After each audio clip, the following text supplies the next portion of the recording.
Hello साथियों, नमस्कार। कैसे हैं आप सभी? आशा करता हूँ आप सभी बहुत अच्छे होंगे।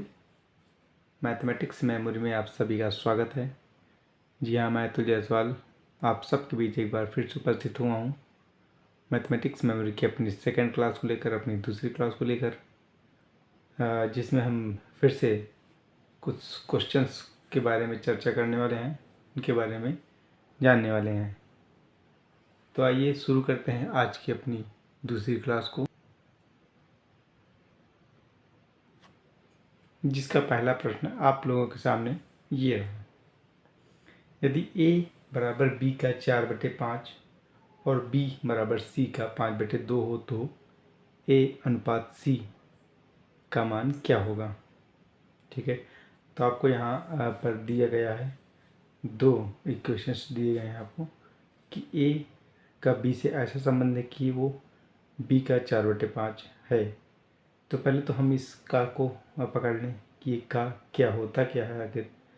तो अभी मैं आपको आगे पढ़ाऊँगा संख्या पद्धति और आगे बढ़ते हुए, तो उसमें मैं आपको पढ़ाऊँगा कि बोर्ड मास के बारे में जब मैं आपको बताऊँगा तो उसमें इन सब विषयों पर डिटेल से चर्चा होगी। तो अभी आप सिर्फ इतना जानें कि इसका का मतलब यहाँ पर कुछ नहीं, केवल मल्टीप्लाई है, यानी कि गुणा है। तो लेते हैं अपने पहले इक्वेशन को। इक्वेशन हमारा कह रहा है कि a बराबर है b का, यानी का की जगह हमने आपको बताया कि यहाँ का की जगह पर क्या होगा, गुणा का साइन होगा। तो b है इंटू 4/5। अब हम a और b को एक साथ लेंगे, a/b, चूँकि यहाँ मल्टीप्लाई में है तो यहाँ डिविजिबल में आ जाएगा। तो a/b इज इक्वल टू 4/5, या इसी को हम यूँ लिख सकते हैं कि a अनुपात b बराबर 4/5। लेते हैं अपने दूसरे समीकरण को। दूसरा कह रहा है कि b बराबर c और का की जगह गुणा, यानी b बराबर c इंटू 5/2। b और c को एक साथ लेंगे, b/c इज इक्वल टू 5/2। इसी को हम लोग लिख सकते हैं b अनुपात c इज इक्वल टू 5/2। तो हमें यहाँ पे दो अनुपात प्राप्त हुए हैं, एक है a अनुपात b और दूसरा है b अनुपात c। लेकिन हमसे पूछा गया है a अनुपात c, है ना, यानी कि a और c का अनुपात पूछा गया है। अब हम यहाँ से डायरेक्ट उठा के रख नहीं सकते, क्योंकि इनका जो अनुपात है a और b का अपना अलग अनुपात है और b और c का एक अलग अनुपात है। तो करते क्या है इसमें कि हम अगर दो अनुपातों को एक अनुपात के रूप में लिखेंगे। कैसे लिखेंगे? इसे लिखने के लिए हम करते हैं, इसे हमें दिया है a अनुपात b बराबर 4/5, b अनुपात c बराबर 5/2। यहाँ पे हम a अनुपात b अनुपात c ये निकालेंगे। अगर हमने ये निकाल लिया तो यहाँ से हम a और c को उसका अपने अनुपात में डायरेक्ट क्या कर सकते हैं, इसको a अनुपात c के रूप में हम लोग डायरेक्ट यहाँ से लिख सकते हैं। तो निकालते हैं a अनुपात b अनुपात c को। हमने देखा a अनुपात b की जगह पर क्या लिखा हुआ है, 4/5। हमने 4/5 लिख लिया। अब हम क्या करेंगे, हम यहाँ c का स्थान छोड़ देंगे और एक लाइन नीचे आते हुए हम लिखेंगे b अनुपात c का जो अनुपात है वो लिखेंगे। तो यहाँ पे लिखा हुआ है 5/2। तो यहाँ पे 5/2। अब जैसा कि हम लोग देख रहे हैं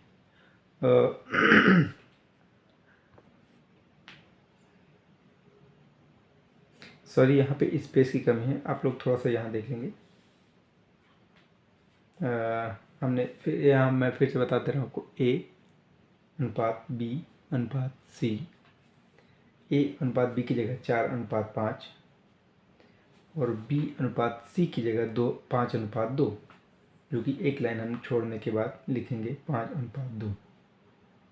अब हम यहाँ देखते हैं कि c के नीचे का एक स्थान खाली है और a के नीचे का एक स्थान खाली है। तो इसके लिए हम लोग c के जो बगल वाली संख्या है उसको लिखते हैं और a की जगह a की जो बगल वाली संख्या है यानी b का अनुपात उसी को रिपीट कर देते हैं, है ना। ये एक नियम है, ये मैं अपनी तरफ से नहीं बता रहा हूँ कुछ भी। ये एक दो अनुपातों को एक साझे अनुपात में लिखने का नियम है। तो हम यहाँ पे देखेंगे कि इसमें कॉमन क्या है, क्या चीज़ें कट सकती हैं। तो हमने देखा कि 5 तीनों में कॉमन है, 5 को हमने काट दिया। और अब कुछ भी ऐसा है नहीं जिसे हम लोग डिवाइड कर सकें या काट सकें या उभयनिष्ठ ले सकें। तो हम इसे अब डायरेक्ट लिख सकते हैं 4:5:2। यहाँ से हमें a अनुपात b अनुपात c का मान मिल गया। अब यहीं से हम लोग a और c का अनुपात निकालेंगे। तो a और c का अनुपात हमारा क्या है, a अनुपात c इज इक्वल टू, अब a की जगह पर 4 और c की जगह पर 2। अब चूँकि यहाँ पे एक अलग अनुपात बना हुआ है, इसमें हम लोग उभयनिष्ठ देख सकते हैं कि 2 हमारा निकल सकता है, 2 हमारा कॉमन फैक्टर हो सकता है। तो 2 को हमने आपस में डिवाइड कर दिया, 2 को हमने 2 से डिवाइड कर दिया आपस में दोनों को, तो ये हो जाएगा 2:1। और यही हमारा क्या हो जाएगा आंसर, यानी कि ऑप्शन नंबर 2 हमारा सही हो जाएगा। बढ़ते हैं अपने नेक्स्ट क्वेश्चन की तरफ। हमारा दूसरा क्वेश्चन है, यदि a अनुपात b इज इक्वल टू 1:2 और दूसरा दिया है b अनुपात c इज इक्वल टू 3:4 तथा c अनुपात d इज इक्वल टू 5:6। तो हमें निकालना क्या है, a अनुपात b अनुपात c अनुपात d। अब देखिए हमें यहाँ पे दो संख्याओं का या जो कहें दो चरों का अनुपात दिया है अलग अलग, यानी कि 3 खंडों में हमें दिया है। इनको हमें कंबाइन करना है, इनको हमें मिलाना है और मिलाने के बाद हमें a अनुपात b अनुपात c अनुपात d के रूप में इन्हें लिखना है। तो पिछले क्वेश्चन में मैं आपको बता चुका हूँ कि करने का तरीका क्या है। आइए उसी तरीक़ों को अपनाते हुए हम इस क्वेश्चन को भी सॉल्व करते हैं। यानी कि a अनुपात b अनुपात c और अनुपात d। हम a और b की जगह मान रखेंगे, हम b और c की जगह मान रखेंगे, हम c और d की जगह मान रखेंगे। और जो जिस राशि के नीचे कि अगर स्पेस खाली है उस स्पेस के जो बगल वाली संख्या का मान हम उस स्पेस में लिख देंगे। आइए करके देखते हैं। a अनुपात b का मान हम लिखेंगे 1:2, b अनुपात c का मान लिखेंगे 3:4, c अनुपात d का मान लिखेंगे 5:6। अब हमने कहा कि जहाँ पे रिक्त स्थान है उसके बगल में क्या लिखा है ये हम देखते हुए उसे उतार देंगे, उसे लिख लेंगे। 2, 2, यहाँ पे 4, यहाँ पे 3, यहाँ पे 5, यहाँ पे 5। अब देखते हैं कि क्या कुछ कॉमन है क्या इन तीनों में, चारों में।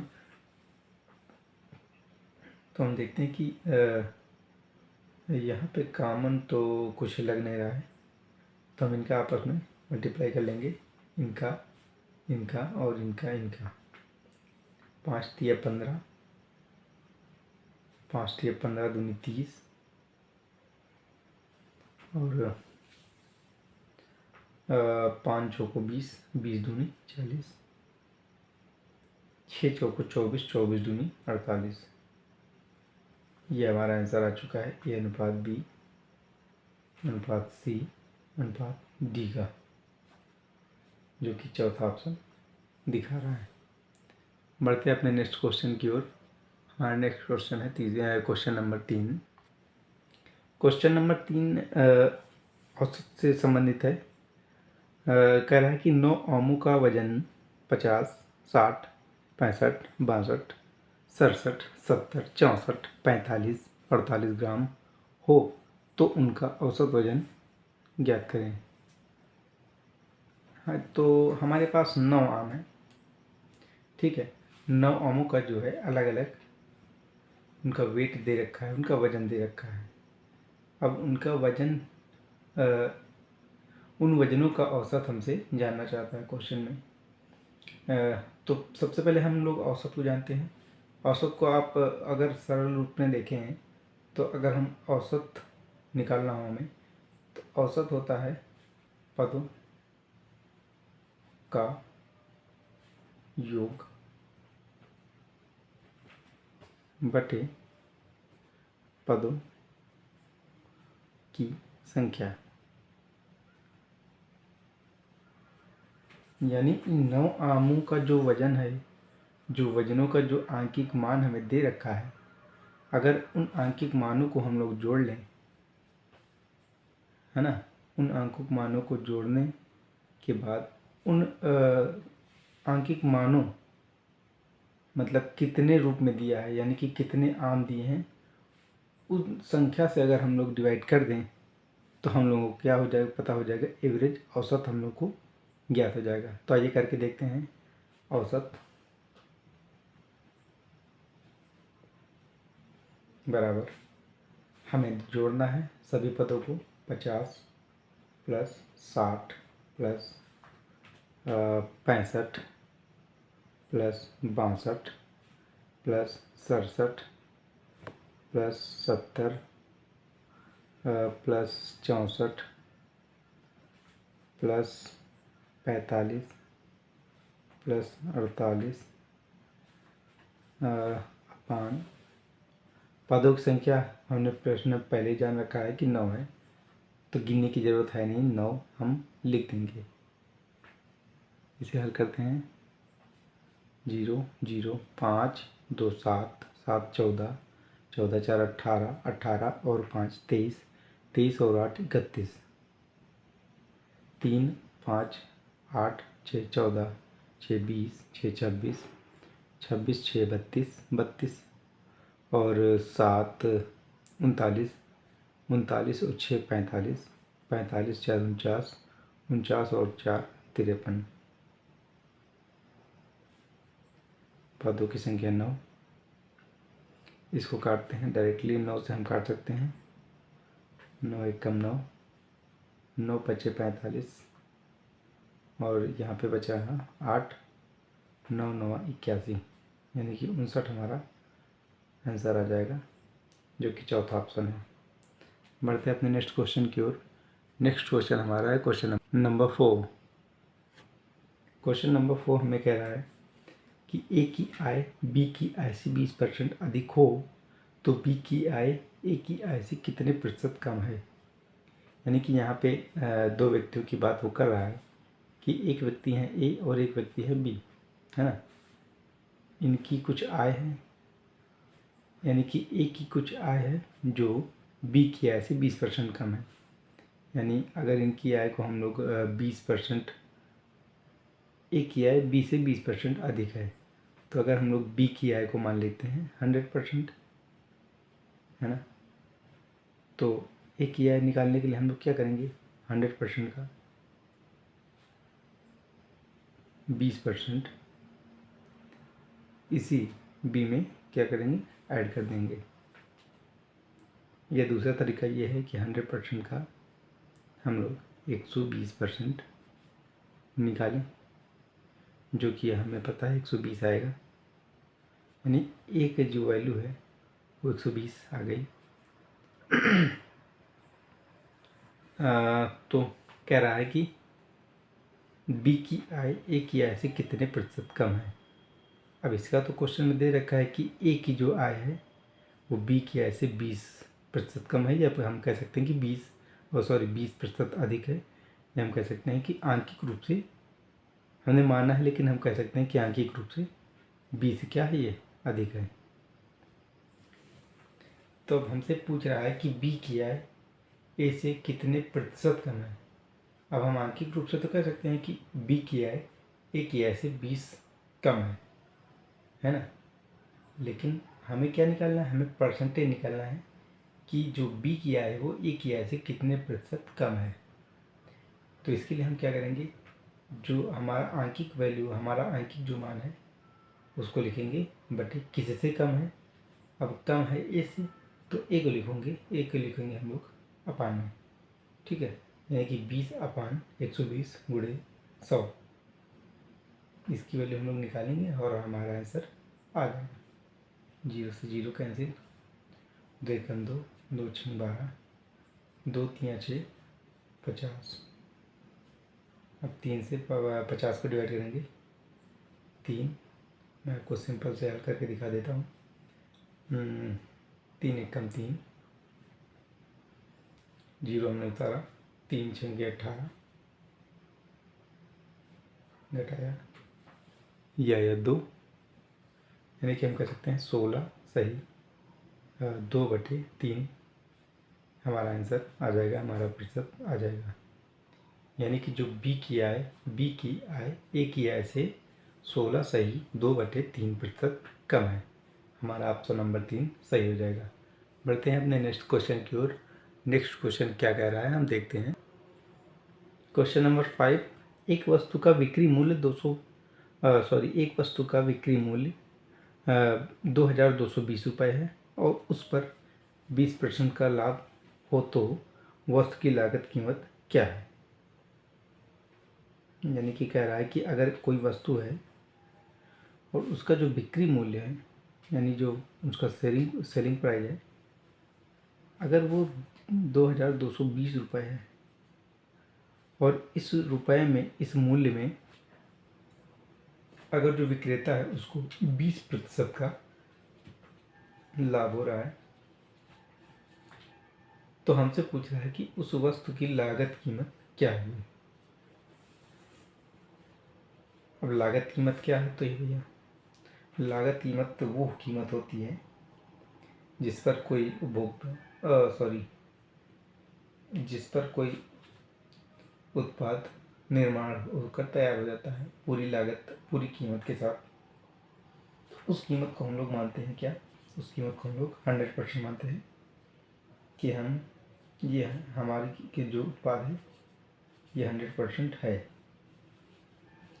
अब लागत कीमत 100% है, 20% का लाभ इस लागत कीमत पर वो ले रहा है और जिसका प्राइस उसने दे रखा है 2220 रुपये, है ना।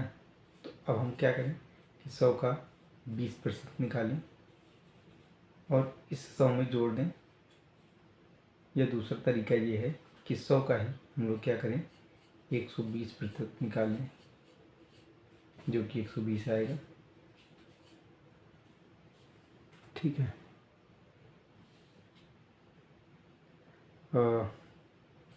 तो हमें इस 120 की कीमत हमें दे रखा है उसने, 120% लिख लेते हैं। 120% बराबर 2220 रुपये। अगर हम यहाँ से 100 की वैल्यू निकालें, या इसी को हम लोग कहते हैं लागत वैल्यू, लागत मूल्य 2220 अपान इस 120 को यहाँ ले आएंगे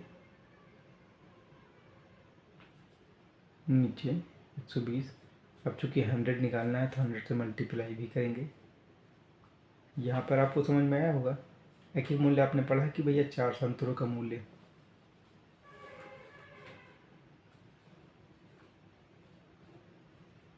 16 रुपये, तो एक संतरे का मूल्य क्या करते थे 16/4 गुणे 1, या अगर 3 का कह देता तो गुणे 3, है ना। तो वही क्रिया यहाँ पे की गई है। तो इतना तो आपको पता ही होगा। तो हम लोग निकालते हैं 100% बराबर, काट देंगे 0 से, काटते हैं हम लोग 2 से, 2 छंगे 12, 3 से काटते हैं, 3 दूनी 6, 3 तिरका 9, 2 बचा, 3 सत्ते 21, 2 को हम लोग 2 से 100 को काटते हैं, 50 आएगा। 50 गुणे 37 करते हैं, 37 गुणे 50, 5 सत्ते 35, 5 3 15, 3 18, यानी कि 1850 रुपये आएगा हमारा आंसर, ऑप्शन नंबर डी। तो देखा आपने, हमें 120 यानी कि लाभ सहित हमें मूल्य दिया गया था, यानी कि बिक्री मूल्य हमें दिया गया था 120, है ना, 120 हमें दिया गया था।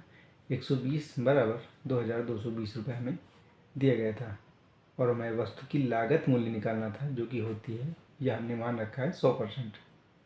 यहाँ से हमने 100% की वैल्यू निकाली, और अंत में हमारा जो आंसर है वो 1850 रुपये के रूप में हमें प्राप्त हुआ।